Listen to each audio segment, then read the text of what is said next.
সকালটা শুরু হয়েছিল খুবই তাড়াহুড়োর মধ্যে দিয়ে, কারণ 14ই ফেব্রুয়ারি ছিল, আমার পুজোর বাজার করতে যাওয়ার ছিল অ্যান্ড খুব লেট করে উঠেছিলাম। সো খুব তাড়াতাড়ি স্নান করে রেডি হয়ে আমি ব্রেকফাস্ট করে আমি বেরিয়ে পড়েছিলাম পুজোর বাজার করতে। পুজোর বাজার মানে হচ্ছে শিবরাত্রি পুজোর বাজার করতে বেরিয়ে পড়েছিলাম। আর এখানে আমি স্কিনটা দেখাচ্ছি। আমার অ্যাকচুয়ালি স্কিন যে আমি কোনো রকম ফিল্টার ইউজ করি না। সো এই আমার খুব অয়েলি স্কিন। সো একটুখানি এটাকে যত্ন করা তো করতেই হয়। সো প্রত্যেকের স্কিনই যত্ন করতে হয়।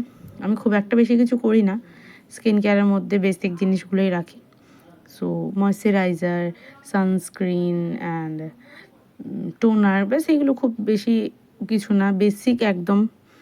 সো আমি ওগুলো লাগিয়েই বেরিয়েছিলাম। শিবরাত্রিটা আমার জন্য খুব স্পেশাল।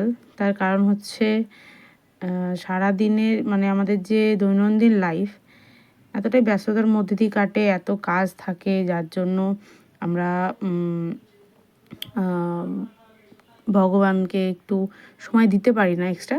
পুজো পাঠ তো করি, বাট যেটা এক্সট্রা একটুখানি তাদের সাথে কথা বলা বা একটু ভালো সময় বা আমাদের লাইফের একটু বেশি সময় যে ওনাদের সাথে কাটাবো, সেটা হয়ে ওঠে না। জাস্ট পুজোটা দেওয়া হয়, তারপরে আবার নিজেদের কাজ থাকে।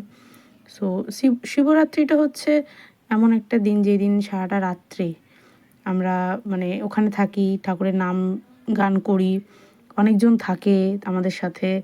অনেক দিন পর মানে বছরে হয়তো এই সময়টাই একটু বেশি বন্ধুদের আমরা পাই, যাদের বিয়ে হয়ে গেছে অলরেডি। সো শিবরাত্রির দিন আমার খুবই ভালো কেটেছিল, সারাটা রাত জেগেছিলাম। সেই ক্লিপগুলো খুব একটা নেওয়া হয়নি।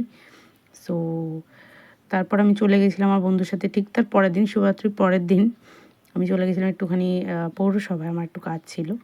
সো দেন তারপর সেই দিনটা আমি খুব একটা বেশি শ্যুট করিনি।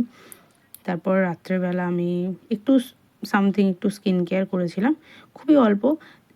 এটার মধ্যে একটা জিনিস ছিল, সেটা হচ্ছে অ্যাকনে স্পট জেল, সেটা আমি ইউজ করেছিলাম। সো এরমভাবে আমার দিনটা কাটলো। Thank you.